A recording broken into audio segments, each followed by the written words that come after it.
Assalamualaikum warahmatullahi wabarakatuh. Apa khabar tuan-tuan yang mulia, yang dikasihi oleh Allah SWT, puan-puan yang dimuliakan oleh Allah SWT.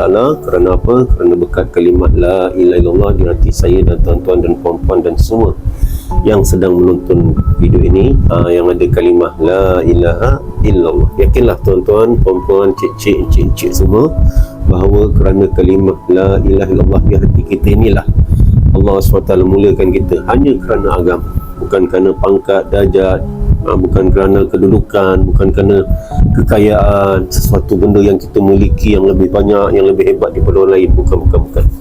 Allah tak nilaikan kita dengan harta benda dan segala perkara yang melibatkan dunia. Bahkan Allah SWT hanya menilaikan kita yang berkaitan dengan agama. Sebanyak mana kita amalkan agama untuk sunnah Nabi SAW, begitulah tingginya kemuliaan kita di sisi Allah. Walaupun di mata manusia kita dipandang hina, dipandang jelek, namun begitu di sisi Allah, selagi mana kita berpegang teguh dengan kalimah La ilaha illallah, kita yakin 100% hanya sahaja Allah SWT Maha Kuasa. Selain dari Allah, semuanya makhluk yang langsung tidak ada apa-apa kuasa pun. Nak bagi manfaat pun tak boleh, nak bagi mudarat pun tak boleh, hanya sahaja dengan izin Allah SWT. La ilaha illallah. Dan sejauh mana, sebanyak mana kita dapat amalkan sunnah Rasulullah SAW yang ada kaitan dengan kalimah Muhammadur Rasulullah, sebanyak itulah tinggi dan mulianya kita di sisi Allah. Walaupun manusia melihat kita jijik, walaupun manusia lihat kita hina, tidak ada penilaian manusia yang boleh membantu kita di akhirat, melainkan hanya pandangan Allah SWT. Jadi tuan-tuan yang mulia, Allah pandang kita dengan rahmat selagi mana kita kasihkan sunnah Nabi SAW. Ini manusia salah faham, terutama umat Islam. Mereka kata sunnah itu sunat, sunat itu solat sunat, puasa sunat dan segala amalan sunat yang kita faham ini, yang kita pernah belajar dekat sekolah. Sunat itu buat dapat pahala, tak buat tak dapat dosa. Tapi sebenarnya salah. Sunnah itu adalah kehidupan Rasulullah SAW.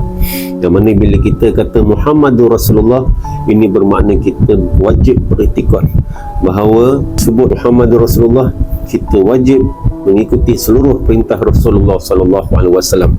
Yang mana tuan-tuan, dalam sebuah widak baginda Nabi SAW di Haji Widak, baginda Rasulullah SAW pun pernah memberitahu dalam khutbah tersebut bahawa Nabi SAW tinggalkan kita dengan dua perkara. Selagi mana kamu berpegang teguh dengan dua perkara ni, kamu tidak akan sesat dunia dan akhirat. Iaitu apa? Al-Quran dan sunnahku. Jadi siapa kata sunnah itu sunat? Jadi sunat itu kehidupan baginda Rasulullah SAW. Dari baginda bangun tidur, baginda keluar rumah, niaga dan sebagainya, sampai baginda SAW balik rumah dan tidur semula, sampai bangun balik sepanjang 24 jam. Apakah kehidupan baginda SAW? Itulah sunnahnya. Dan sunnah ini terbagi pada 3: surah, sirah dan sarirah.